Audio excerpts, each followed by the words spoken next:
Hello, I want to talk to you today about my Cutterpillar Glow Light Box. I just love it. It has 3 levels of lighting and it is rechargeable. I use it all the time. Now, today I'm going to be showing you how to applique an ice cream cone. This is the tracing guide with all of the pieces of drawn out for us. We would use easy steam and we would trace it out with a Sharpie, which I have done here already. You can see all the pieces are all traced out. Then what I would do is I would cut them out loosely. You want to cut them out loosely and then fuse them onto the wrong side of a piece of fabric for the color that you're going to use. This is the cone of the ice cream, so I'm using a yellowy fabric. Okay, so then what we want to do after we have them all cut out, and we would cut them out then after we fuse them, we cut them out on the line. And I've taken all of my pieces and done it ahead and taken the backs off and put them all on a piece of parchment paper. This is the placement guide for my ice cream cone, and I would take a fusible sheet, a Teflon fusible sheet, pressing sheet, or a piece of parchment and put it over the my guide, my placement guide. And then I would start, and I want to put piece number 1 here, which I have here with the backing off of it, and I'm going to lay it here, and I like to use a pair of tweezers to hold it down, and I'm going to put it over piece number 1, and you can see the lines here, so this is where there's an overlap.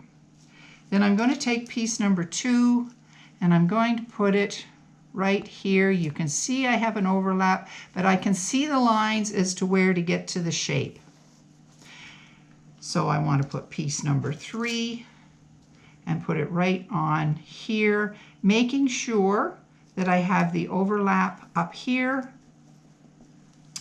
I want piece number, this is 4. Again, I'm going with the lines here and I'm overlapping where it should be, and then I want piece number 5 right here. So there's your ice cream cone. Now what you do is you would take this parchment paper to the ironing board and you would press it, and it would fuse all these pieces together. Once it's cool, you're able just to lift it off of the parchment paper and it will all stay together, and you can put it, this is for a placemat, so I would just put the whole ice cream cone where I would like it on the placemat. Another thing that I use my light box for is paper piecing. It is just a joy to use for paper piecing.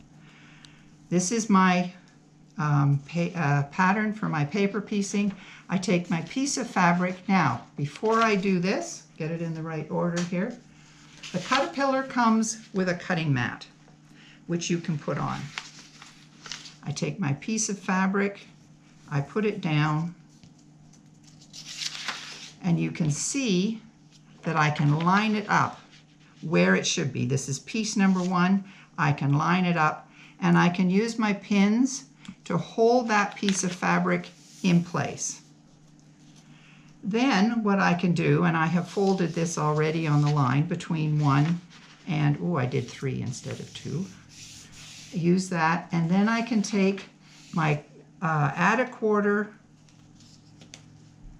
ruler and I can cut my piece ready to add the next piece, and I can use this here so I can make sure my next piece sits right where it should, and I have left enough fabric to cover that piece. When I do paper piecing, this is just on right beside the sewing machine. I just use it all the time for each piece that I add. That's it. Okay, thank you. As you can see, I use the Caterpillar a lot. I just love it. Thank you.